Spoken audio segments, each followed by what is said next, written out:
What's up, Womack Nostalgia? Dave here with my 2025 Oscar predictions. I'm going to go through every major category. I'm just skipping the shorts. I'll go through every other category, predict who will win, who I would like to win, and talk about my reasons why. We're going to analyze the precursors, the race to this point. The voting is over. All the precursor ceremonies have happened. It's time to decide who will win. And this is, I think, the most interesting Oscar race in several years because so much is undecided. Yes, there's some locked up bigger races in the supporting categories like there often always is. But thankfully, a lot of the other stuff has not completely crystallized, at least not to the degree that we're used to. I think that just really makes it fun. This is an award season that, if you've been paying attention to it, has had a lot of ebbs and flows and a lot of changing of the guard in terms of who is the presumed frontrunner for Best Picture. And I think that's what we want, right? That's what makes it fun. It's partially a product of this probably being a not as strong movie year depth-wise, even if I think at the top it's as good as it always is. But yeah, let's just kind of jump right into it. There's a lot of categories to get to. We'll work our way up to Best Picture, but let's kind of start towards the bottom here. Best Animated Feature. This is a category that, of course, gets a lot of attention because it's often littered with movies that are pretty widely seen. In this case, the nominees are The Wild Robot, Flow, Inside Out 2, Wallace and Gromit, Vengeance Most Foul, and Memoir of a Snail. The overwhelming favorite is The Wild Robot, which has won most, but not all, of the precursor categories. Wallace and Gromit recently picking up a dub, kind of surprisingly, at BAFTA. The main spoiler for The Wild Robot, which is an excellent movie, I had it in my top 10 this year. That would be my pick. The spoiler would be Flow, which is also nominated for Best International Feature Film, of course, an animated movie from Latvia. Flow, I appreciate but didn't love to the degree a lot of other people did. It hasn't won enough awards. It hasn't had any kind of sustained counter momentum to be, I think, a movie you could confidently pick. It's going to be Wild Robot. I think that is the correct choice. I think this is pretty, nailed and shut at this point. For Best Documentary Feature, the nominees are Soundtrack to a Coup d'etat, Black Box Diary, Sugarcane, Porcelain War, and No Other Land. This seems to be quite easily going to No Other Land, which is a movie about recent events in Palestine and Israel, although it's a movie that everyone says is not really a political, geopolitical bent to it. It's more about humanity, and that's why I think it's actually a lot more of a populist type modern, times doc. Jumping into the craft categories, you have a lot of familiar names throughout all of these. Best visual effects we'll start with. Nominees are Dune Part 2, Kingdom of the Planet of the Apes, Wicked, Better Man, and Alien Romulus. This is pretty easily going to go to Dune Part 2. Dune has a lot of nominations in the craft categories. Dune is nominated for Best Picture.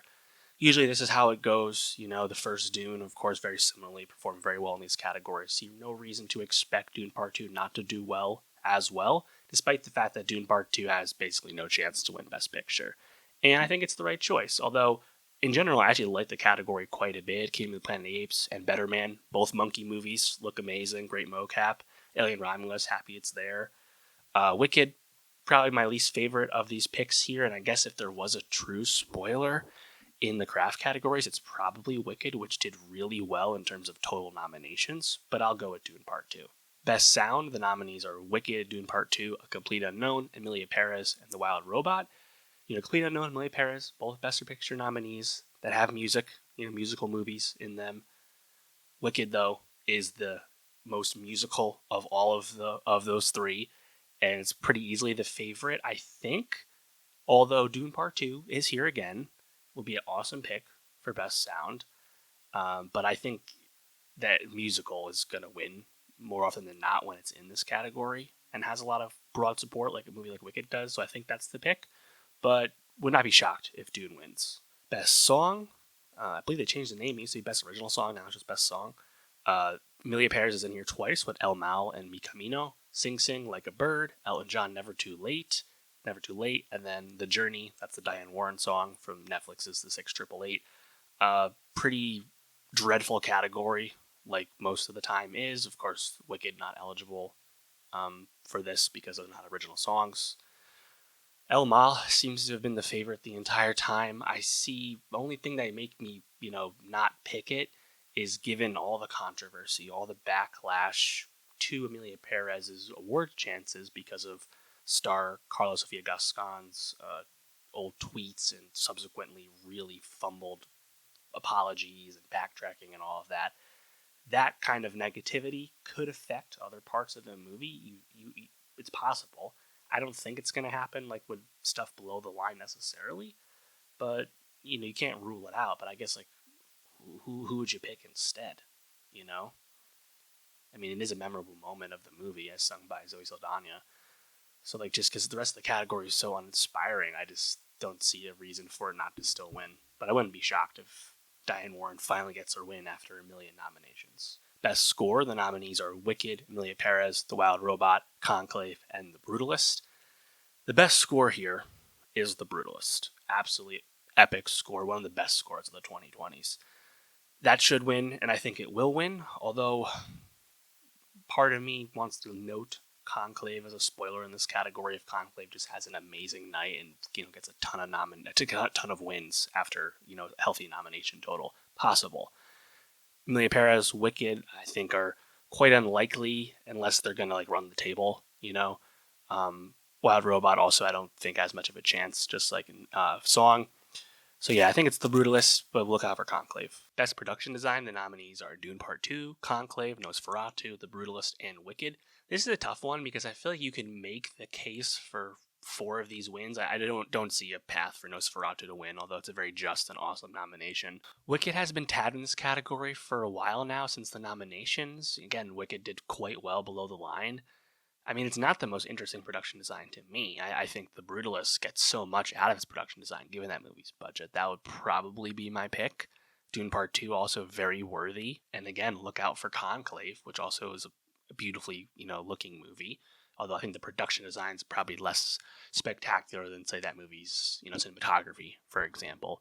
But, Dune, Brutalist, I mean, those are both awesome, worthy winners. I don't know. If I had more confidence in The Brutalist overall, like top down, I would go there.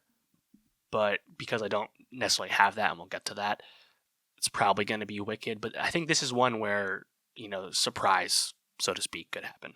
Best makeup and hairstyle, and this is actually a oddly competitive one, relatively speaking. Usually there's a movie that kind of easily rises up, or even a smaller movie that ends up winning it. But there's not a lot of intrigue in this category usually. The nominees this time are Emilia Perez, Nosferatu, A Different Man, Wicked, and The Substance. I think all 5 of those super well-earned nominations. Wicked has a obviousness to this category. Obviously, Cynthia Erivo is green the entire movie, right? And and Wicked has more fantastical costumes, literally. But The Substance, specifically, its last 30 minutes, but even the whole ethos, the subject of what that movie is about, makes perfect sense in this category. And that's why The Substance is going to win this. And normally you would think the Wicked would clean up with this, given the depth of nominations it has, right? Being a Best Picture nominee. But it's going up against another Best Picture nominee in The Substance that its whole shit is about this. So it's going to be The Substance. But pretty cool that it's actually more competitive than normal. Best Film Editing. Of course, if you're an awards watcher, you know that this is a very key down the line category, a key pickup. The history of Best Picture winners that haven't won Best Film Editing is not long, for sure. You don't need to win Best Film Editing to win Best Picture, but it greatly increases your chances if you do. The nominees this time are Wicked, Emilia Perez, The Brutalist, Anora, and Conclave. I think it's down to that top 3, Conclave, Anora, and The Brutalist. Really, though, I think it's kind of crystallizing between seemingly our 2 Best Picture contenders, Conclave and Anora. Brutalist seemingly less strong in terms of wins than we might have expected when it won at the Globes. Sean Baker, director of Anora, does all his own editing as well. He is his own editor. Could that narrative propel him to win in this category? Conclave, very tightly made movie across the board, including its editing. Hard to say. I think Conclave is probably the slight favorite in this, but I'm going to go with Anora. That's going to be my pick, but I think it's hard to call. Best costume design, the nominees are Complete Unknown, Gladiator 2, Conclave, Nosferatu, and Wicked. Again, if Conclave runs it up, I certainly could see it, although how many different costumes does that movie really have? It's priest and nun robes for the most part, right? Leaving that aside, You do that with most movies, to be honest, to be fair. Nosferatu would be awesome in this, right? But this is probably going to be Wicked. We're talking about Wicked a lot in these categories, and I think this Wicked has broad support. That's why I got all these nominations. That's why it's probably like in 5th place for Best Picture. Which is significant. So I think Wicked's the call. Best Cinematography. The nominees are Netflix's Maria, Emilia Perez, Dune Part 2, Nosferatu, and The Brutalist. Emilia Perez being in here is perplexing.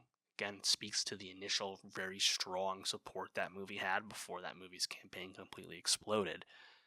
Dune Part 2, goes without saying, is gorgeous. Nosferatu cinematography is probably the one thing you would point to as the most successful element of that movie, right? It would be a pretty cool recognition of Robert Eggers' vision to see that movie win there. But I think The Brutalist will get this. I mean, that movie cinematography is a knockout. That's one of the most overwhelming in a good way things about that movie is like visually, like what it commands.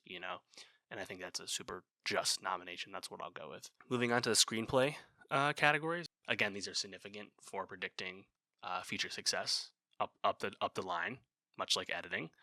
The nominees are Best Original Screenplay are September 5, The Brutalist, The Substance, A Real Pain, and Anora. Given Anora's surging strength, I think it's a pretty clear pick here.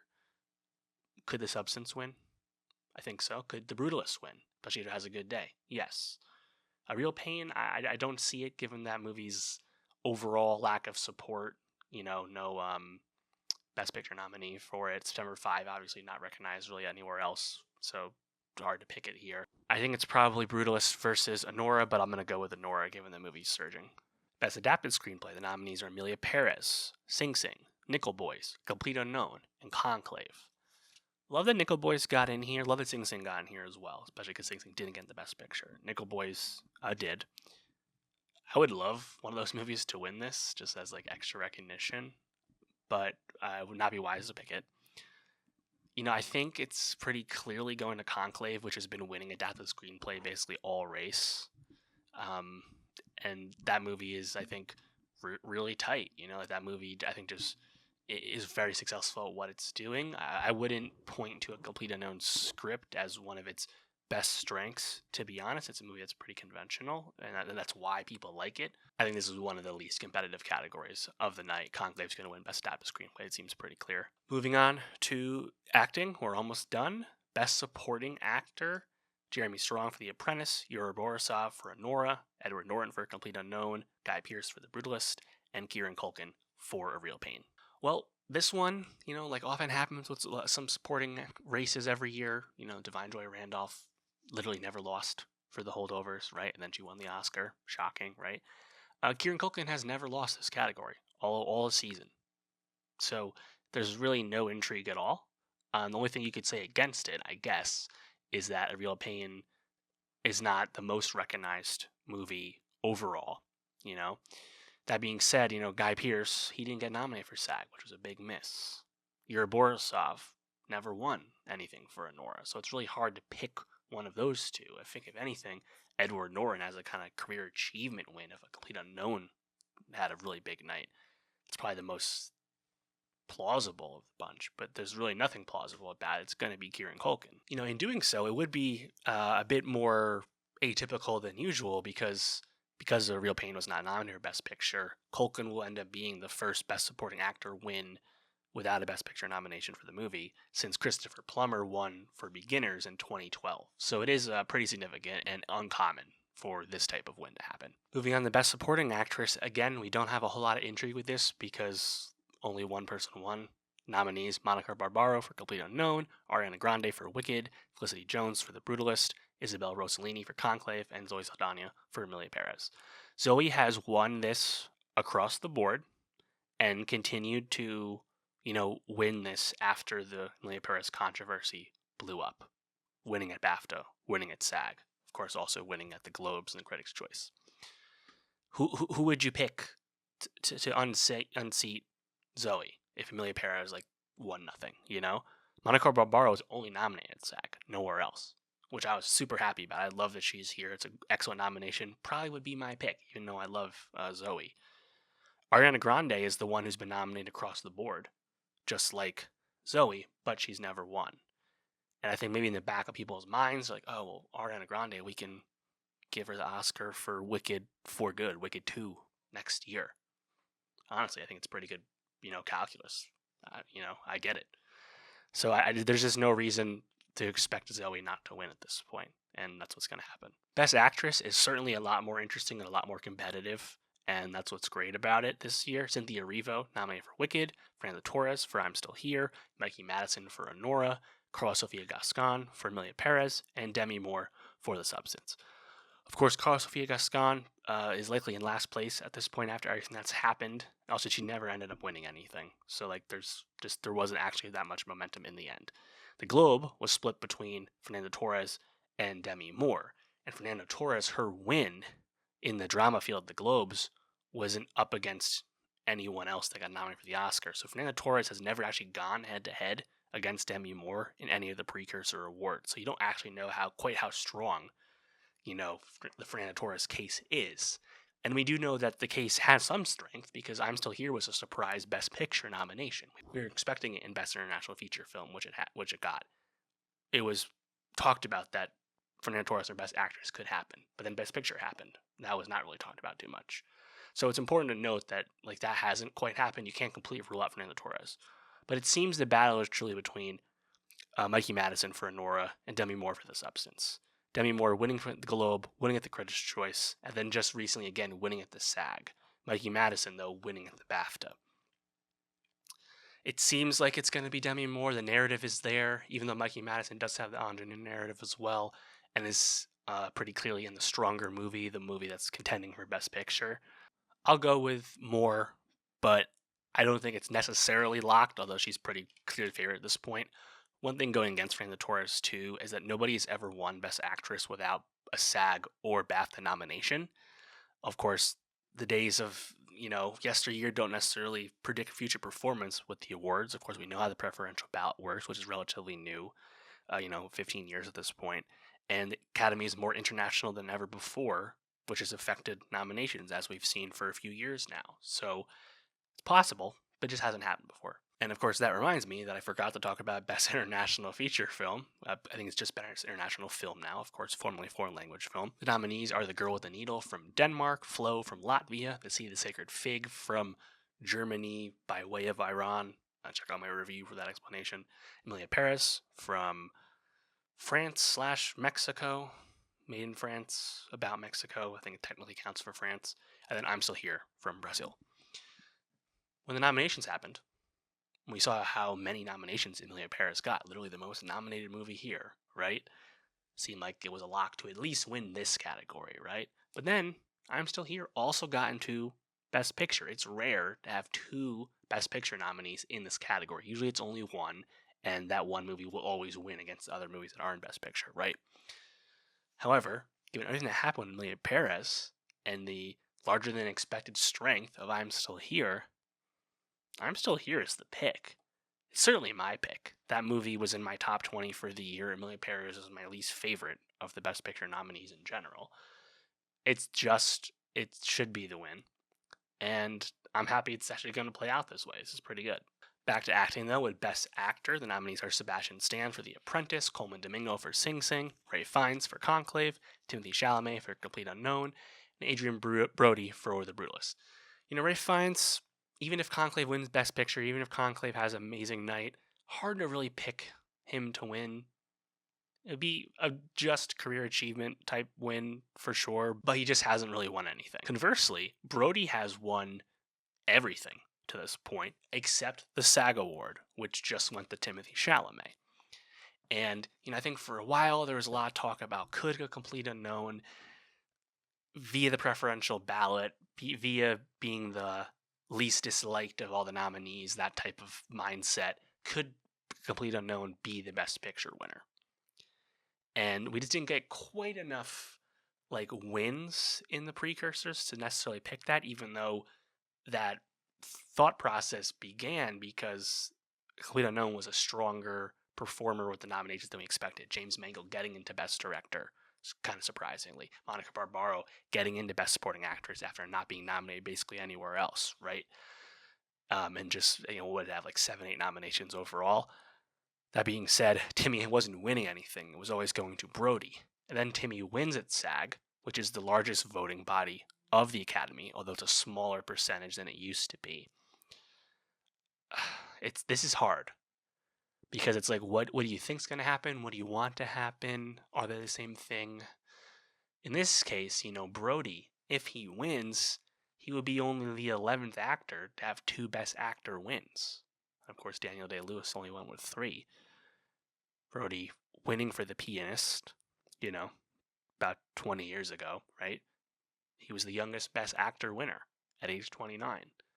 If Timmy wins for Complete Unknown, of course, his portrayal as Bob Dylan, he would now set the record as the new youngest Best Actor winner, a younger 29, taking the award away from his competition, Adrien Brody. Crazy narrative. And it's hard because putting them against each other, I think the best performance of the two is Adrien Brody as Laszlo Toth in The Brutalist, which is an original performance, right?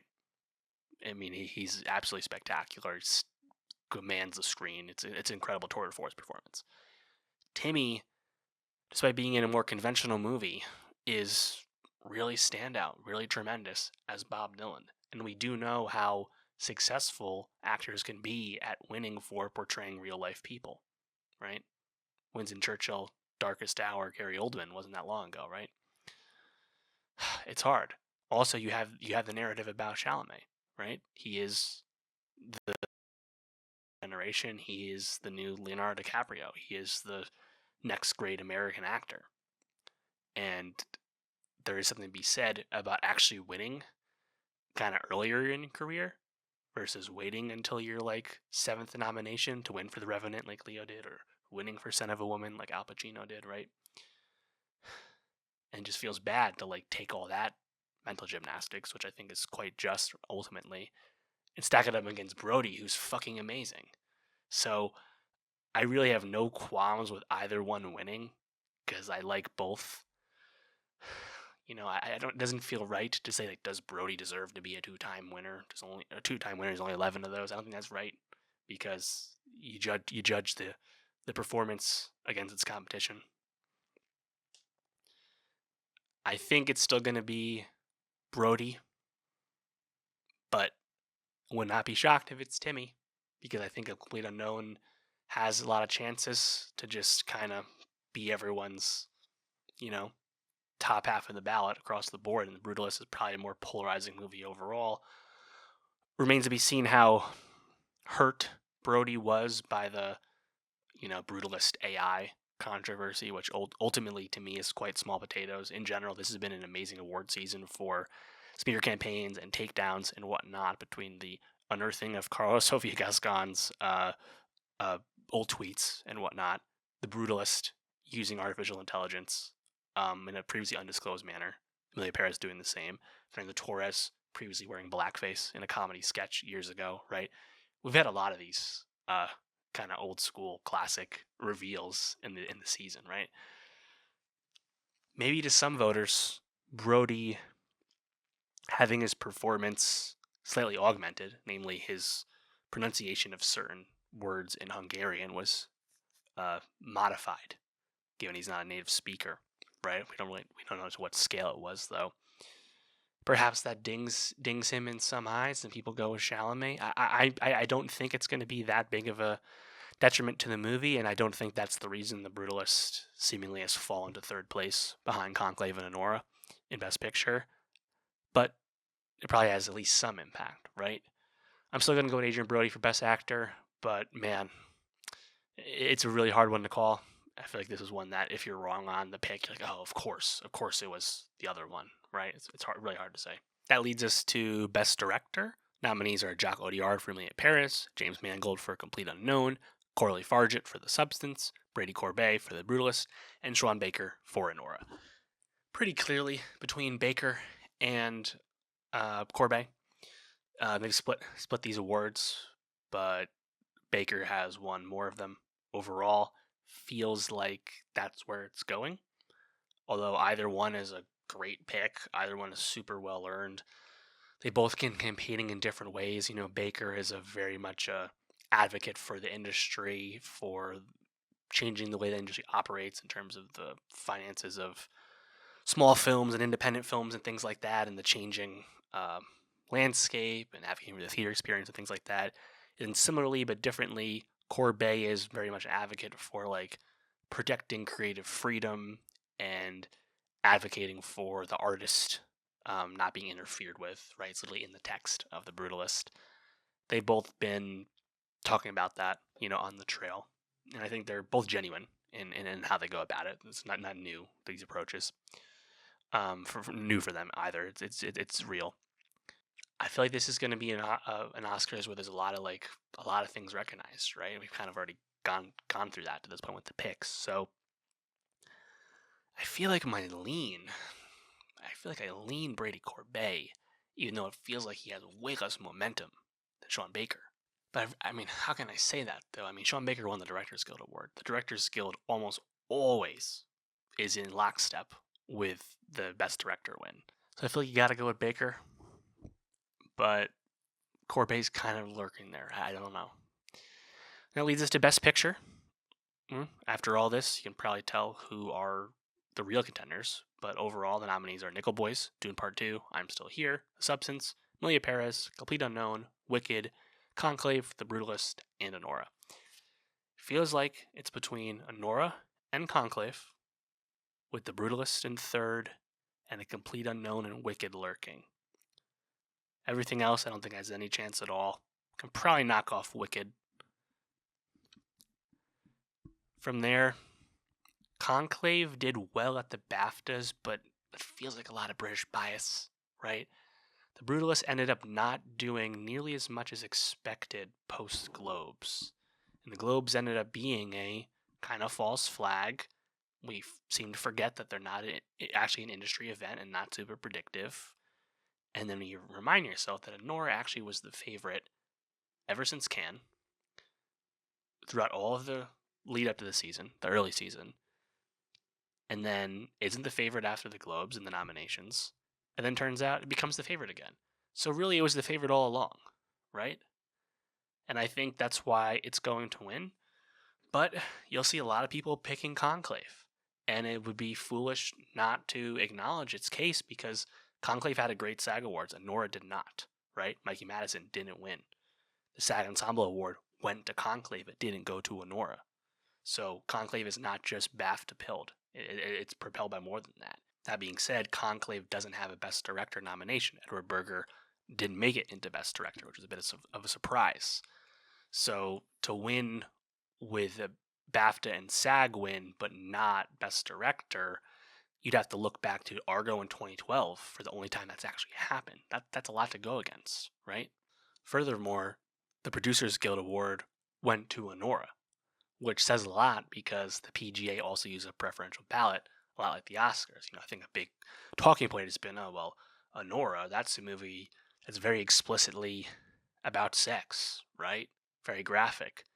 Seemingly forgetting that Poor Things won 4 Oscars last year, which is even more of a graphic and sexual movie than Anora is, by the fact that this is a movie about a sex worker. 7 of the last 10 PGA winners won Best Picture. The ones that didn't were La La Land, and which is obviously one of the biggest upsets ever. 1917, also one of the biggest upsets, and then also The Big Short, which was the spotlight year, I believe.